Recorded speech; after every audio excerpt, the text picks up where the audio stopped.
Hi ನಮಸ್ತೆ, ಆಹಾರ ಬುತ್ತಿಗೆ ಸ್ವಾಗತ. ಇವತ್ತು ನಾನು ರೇಷನ್ ಅಕ್ಕಿಯಿಂದ ಒಂದು ಕಿಚಡಿ ಮಾಡಿ ತೋರಿಸ್ತೀನಿ, ಬನ್ನಿ. ರೇಷನ್ ಅಕ್ಕಿಯಿಂದ ಕಿಚಡಿ ಮಾಡೋಕ್ಕೆ ನೋಡಿ, ನಾನೊಂದು ಗ್ಲಾಸ್ ಅಕ್ಕಿ ತೊಗೊಂಡಿದ್ದೀನಿ.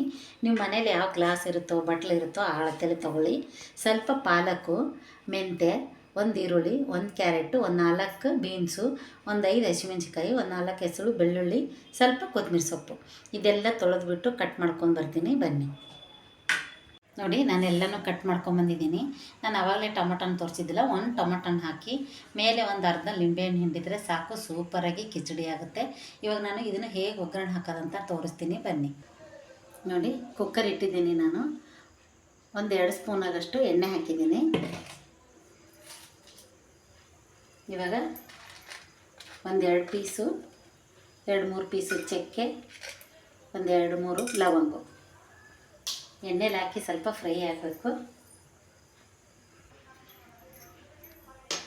ನೋಡಿ, ಇವಾಗ ನಾನು ಈರುಳ್ಳಿ ಹಾಕ್ತಾಯಿದ್ದೀನಿ. ಈರುಳ್ಳಿ ಸ್ವಲ್ಪ ಫ್ರೈ ಆಗಲಿ. ಫ್ರೈ ಆಗೋವರೆಗೂ ನಾನು ಎಣ್ಣೆ ನೀವು ಜಾಸ್ತಿ ತಿನ್ನೋರಿದ್ರೆ ಸ್ವಲ್ಪ ಎಣ್ಣೆ ಜಾಸ್ತಿ ಹಾಕೋಬೇಕು. ನಾನು ಎಣ್ಣೆ ಜಾಸ್ತಿ ತಿನ್ನಲ್ಲ ಅಂತ ಕಡಿಮೆ ಹಾಕಿದ್ದೀನಿ. ಇವಾಗ ನಾನು ಸ್ವಲ್ಪ ಬೆಳ್ಳುಳ್ಳಿ ಕುಟ್ಟಿದ್ದೀನಿ, ಬೆಳ್ಳುಳ್ಳಿ ಹಾಕ್ತಾಯಿದ್ದೀನಿ. ಬೆಳ್ಳುಳ್ಳಿ, ಹಸಿಮೆಣಸಿನಕಾಯಿ ಹಾಕಿಬಿಟ್ಟು ಸ್ವಲ್ಪ ಇದನ್ನು ಫ್ರೈ ಮಾಡೋಣ. ಇದೊಂಥರ ರೇಷನ್ ಅಕ್ಕಿ ಕಿಚಡಿ ತಿಂದು ನೋಡಿ, ನೀವು ಸೂಪರಾಗಿರುತ್ತೆ. ಯಾಕಂದರೆ ಸಣ್ಣ ಅಕ್ಕಿ ತಿನ್ನಕ್ಕೆ ಹೋದರೆ ಅದು ಸ್ವಲ್ಪ ಬೇಗ ಬೇಯಲ್ಲ. ಈ ರೇಷನ್ ಅಕ್ಕಿಯಿಂದ ಮಾಡಿದರೆ ಸೂಪರಾಗಿರುತ್ತೆ. ದೋಸೆ ಇಡ್ಲಿಕ್ಕೆ ತರ್ತಿರಲ್ವ, ಆ ಅಕ್ಕಿಯಿಂದ ನೀವು ಒಂದ್ಸತಿ ಈ ಥರ ಪಾಲಕ್ಕು ಮೆಂತ್ಯ ಹಾಕಿಬಿಟ್ಟು ಕಿಚಡಿ ಮಾಡಿ ನೋಡಿ, ಸೂಪರಾಗಿರುತ್ತೆ. ನಾನು ಅದಕ್ಕಂತೂ ಇವಾಗ ರೇಷನ್ ಅಕ್ಕಿಯಿಂದ ನಿಮಗೆ ಮಾಡಿ ತೋರಿಸ್ತಾ ಇದ್ದೆ. ನೋಡಿ, ಇವಾಗ ಫ್ರೈ ಆಗಿದೆ ಅದು. ನಾನು ಬೀನ್ಸು, ಕ್ಯಾರೆಟು ಹಾಕ್ತಾಯಿದ್ದೀನಿ. ಸ್ವಲ್ಪ ಬೀನ್ಸು ಕ್ಯಾರೆಟು ಹಾಕಿಬಿಟ್ಟು ಒಂದೇ ಒಂದು ನಿಮಿಷ ತಿರುಗಿಬಿಟ್ಟು ನಾವು ನೋಡಿ ಈ ಥರ ತಿರುಗಿಕೊಂಡು ಒಂದು 2 ನಿಮಿಷ ಇದನ್ನು. ಇವಾಗ ನಾನು ಸೊಪ್ಪು ಹಾಕ್ತಾಯಿದ್ದೀನಿ. ನೋಡಿ, ಪಾಲಕ್ ಸೊಪ್ಪು, ಇದು ಮೆಂತ್ಯ ಸೊಪ್ಪು ಹಾಕಿಬಿಟ್ಟು ಎಲ್ಲ ಸ್ವಲ್ಪ ಫ್ರೈ ಆಗೋದ್ರಾಗೆ ನಾನು ಅಕ್ಕಿ ತೊಳ್ಕೊಂಬರ್ತೀನಿ. ಟೊಮೆಟೊ ಹಾಕಿಬಿಟ್ಟು ರುಚಿಗೆ ತಕ್ಕಷ್ಟು ಸ್ವಲ್ಪ ಉಪ್ಪು ಹಾಕಿಬಿಟ್ಟು ಇದು 1 ನಿಮಿಷ ಫ್ರೈ ಆಗೋದ್ರಾಗೆ ನಾನು ಅಕ್ಕಿ ತೊಳ್ಕೊಂಬರ್ತೀನಿ, ಬನ್ನಿ. ನೋಡಿ, ಈ ಥರ ರೇಷನ್ ಅಕ್ಕಿ ಒಂದು 2 ಸತಿ ಇದನ್ನು ನೀಟಾಗಿ ವಾಶ್ ಮಾಡ್ಕೋಬೇಕು. ಮಾಡ್ಕೊಂಬಿಟ್ಟು ತೊಳೆದು ಹಾಕೋದ್ರಿಂದ, ಯಾಕಂದ್ರೆ ಧೂಳು ಕಸ ಇರುತ್ತೆ ಇದರಲ್ಲಿ. ಒಂದು 2 ಸತಿ ಕ್ಲೀನಾಗಿ ತೊಳ್ಕೊಂಬಿಡಿ. ಈ ಥರ ವಾಶ್ ಮಾಡ್ಕೊಂಬಿಟ್ಟು ನೀವು ಅಕ್ಕಿ ಹಾಕ್ಬೋದು. ಈಗ ನೋಡಿ, ಸ್ವಲ್ಪ 1 ನಿಮಿಷ ಆಗಿದೆ. ಇದು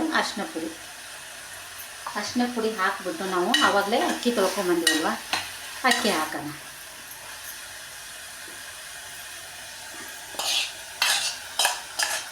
ನಾನು ಒಂದೇ ಗ್ಲಾಸಲ್ಲಿ ಮಾಡ್ತಾಯಿರೋದು. ಆ ಗ್ಲಾಸಿಂದನೇ ನಾನು 2 ಗ್ಲಾಸು ನೀರು ಹಾಕೊಂಬರ್ತೀನಿ. ನೋಡಿ, ಈ ಮಸಾಲೆ ಜೊತೆಗೆ ಒಂದು ಸ್ವಲ್ಪ ಇದನ್ನು ತಿರುಗಬೇಕು. ಯಾಕಂದರೆ 1 ಗ್ಲಾಸ್ ಅಕ್ಕಿಗೆ 2 ಗ್ಲಾಸ್ ನೀರು ಹಾಕಬೇಕು. ನಾನು ಅದರಾಗೆ 3 ಗ್ಲಾಸ್ ನೀರು ಹಾಕ್ತಾಯಿದ್ದೀನಿ.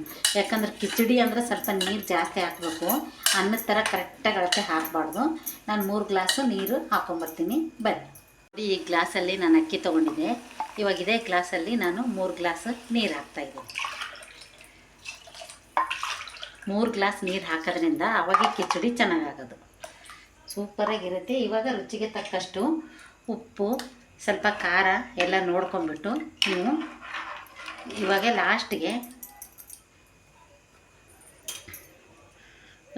ಇವಾಗ ಅರ್ಧ ಹೋಳು ಲಿಂಬೆಹಣ್ಣು ಹಿಂಡ್ಕೊಂಬಿಟ್ಟು ನಾವು ಕೊತ್ತಂಬರಿ ಸೊಪ್ಪು ಸ್ವಲ್ಪ ಹಾಕಿ ನೋಡಿ, ಈ ಥರ ಅರ್ಧ ಹೋಳು ನಿಂಬೆಹಣ್ಣು ಹಾಕಿ ಇವಾಗ ನಾವು ಲಾಸ್ಟಲ್ಲಿ ಕೊತ್ತಂಬರಿ ಸೊಪ್ಪು ಹಾಕಿಬಿಟ್ಟು ನಾವು 3 ವಿಶಿಲು ಹಾಕಬೇಕು.